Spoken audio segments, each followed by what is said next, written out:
welcome back to Trucking with Velox 18. Today's video, we're trying to find a load so we can get over here and get trucking. Well, I'll be honest, we didn't find a load. Well, we did, and then we didn't, and then we did, and then we didn't. It was a little bit of a frustrating day, but stay tuned to see all the details. All right, roll the music.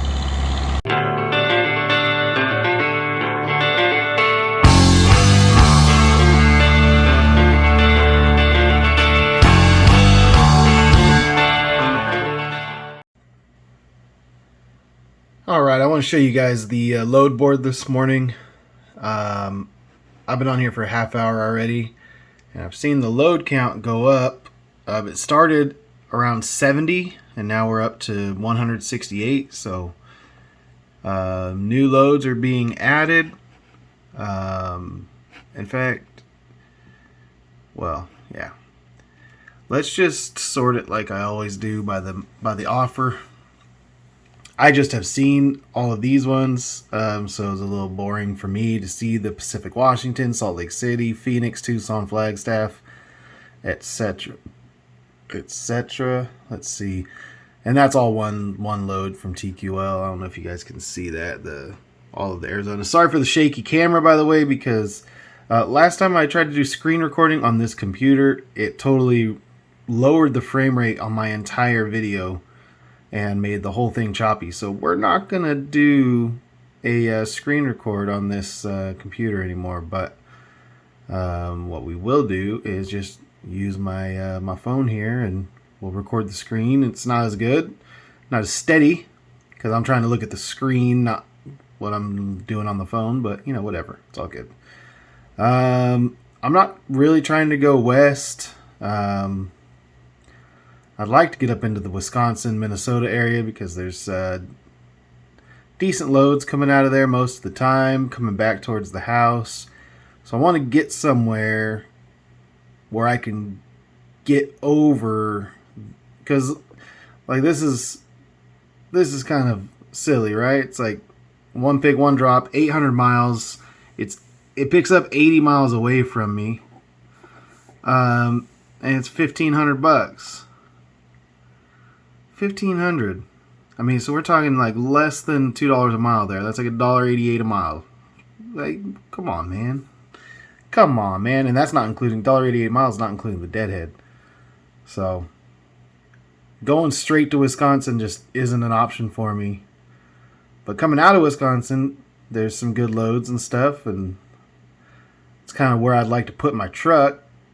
So I can't just go straight out and straight back to that neck of the woods.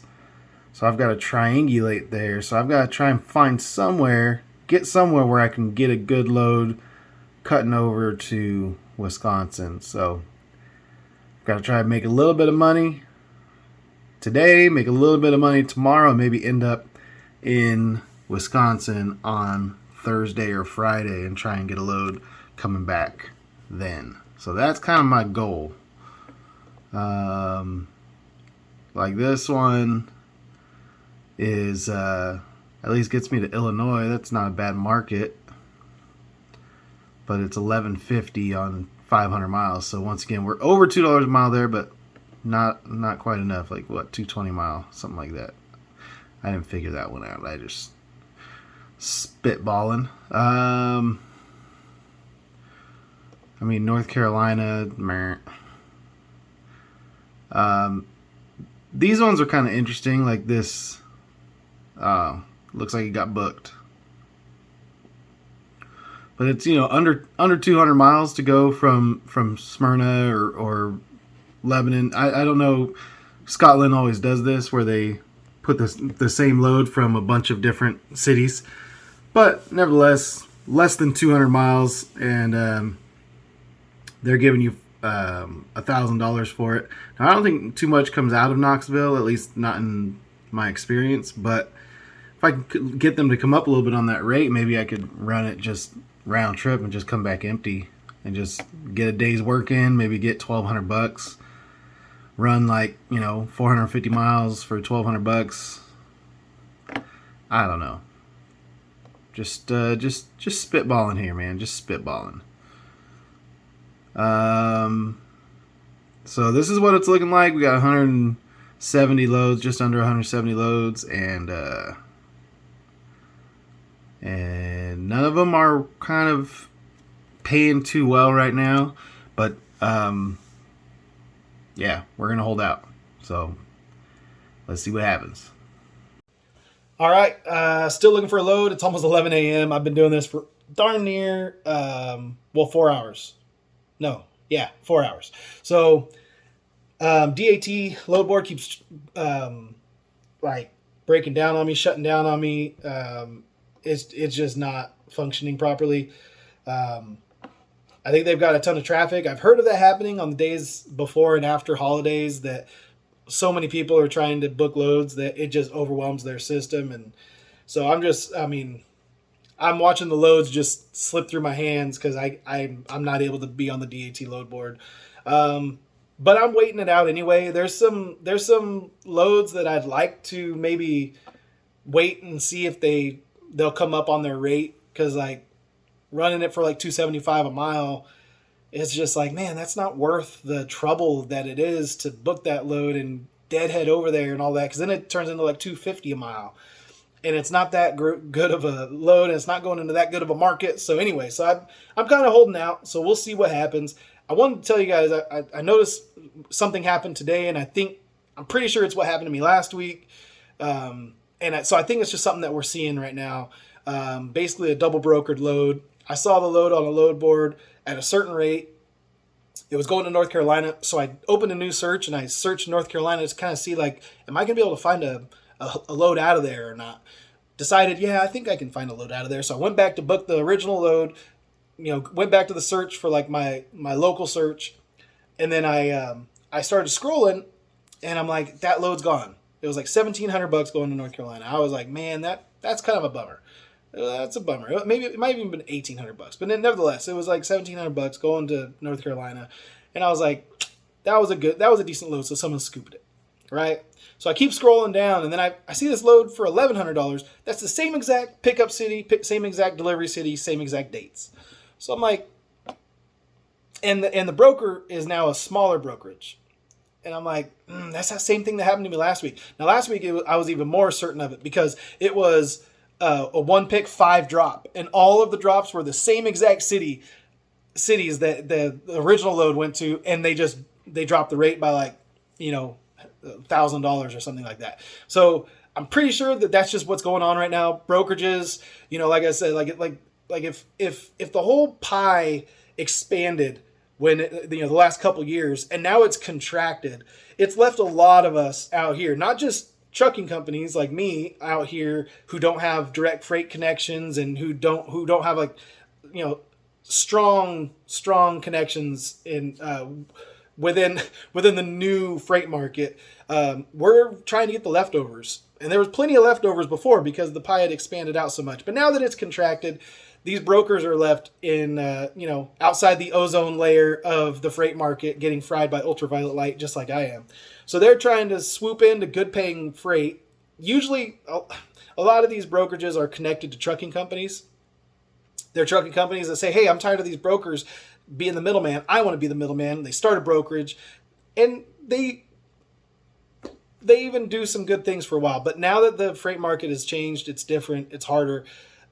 These guys are swooping into good paying freight, and then with their trucking company, and then funneling it through their brokerage to double broker it out. It's illegal, it's not allowed, but who's really checking on these guys? Who's really enforcing the law that says they can't do that?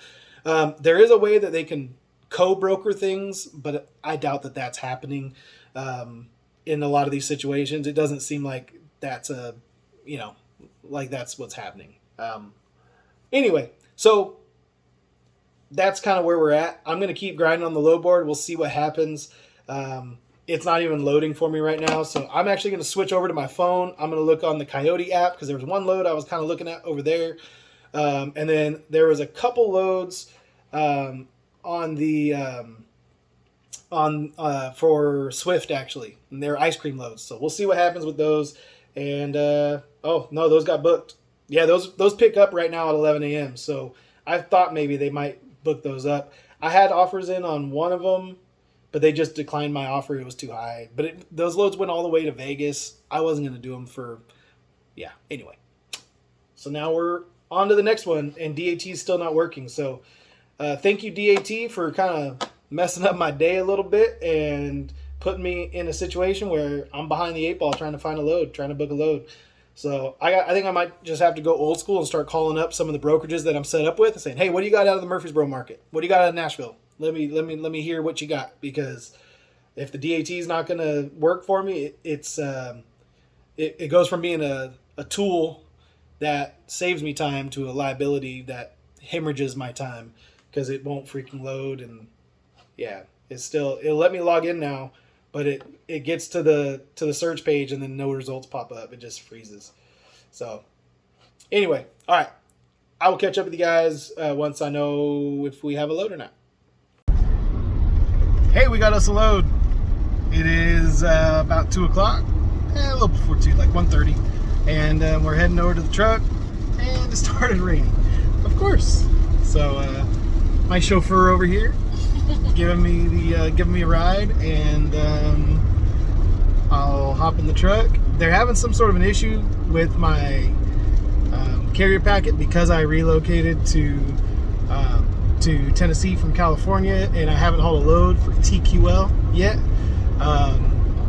So they're like, we think it's on our end. We're gonna try and work it out, and we'll call you back in half an hour. But the load's yours. You already signed the rate confirmation. We're good to go. She said she couldn't dispatch me until they get there and cleared up. So hopefully, I'm not going to the truck for nothing, but I'm going to start heading that direction because it's a 3 p.m. Appointment for pickup, and I don't want to be late. So I'll start heading that direction, and we'll see if they can work it out in time for me to not be late. All right, catch up with you guys in the truck. Say bye.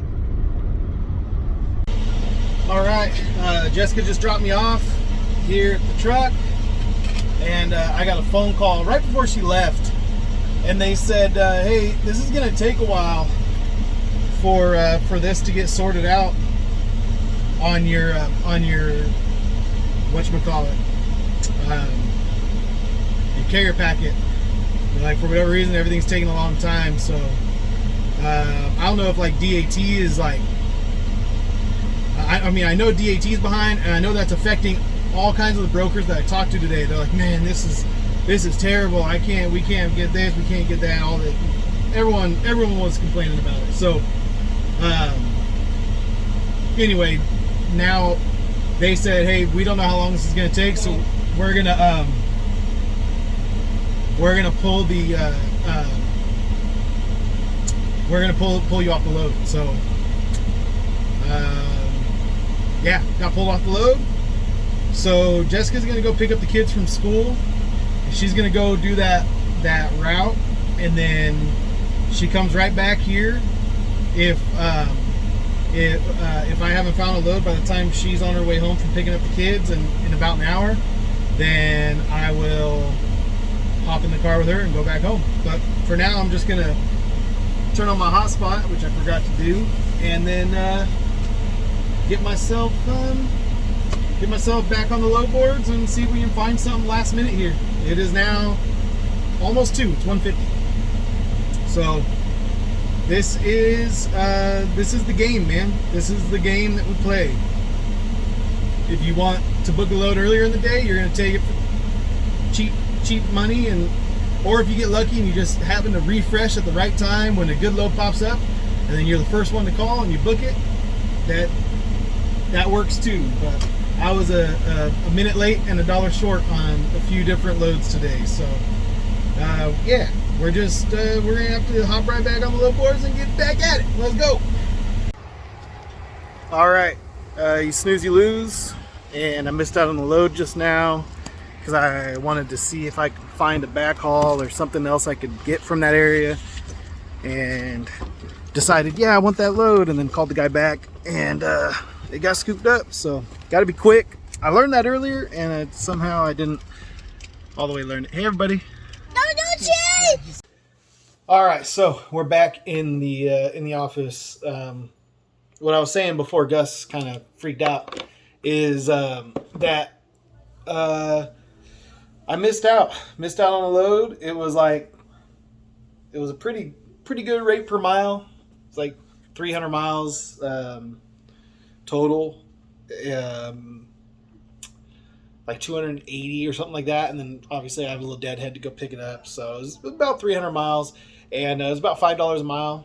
Now, only 300 miles, so like the less miles you travel, the higher that rate per mile has to be. But I thought about it, and I was like, yeah, I should just do that. There's a few loads I can get that maybe like get another $1,000 to go into Georgia from Alabama, and like, dude, basically I'll just do some short hops this week and keep my fuel bill low. Even though my revenue will be low, my fuel bill will be low, and I can still make a little bit of money.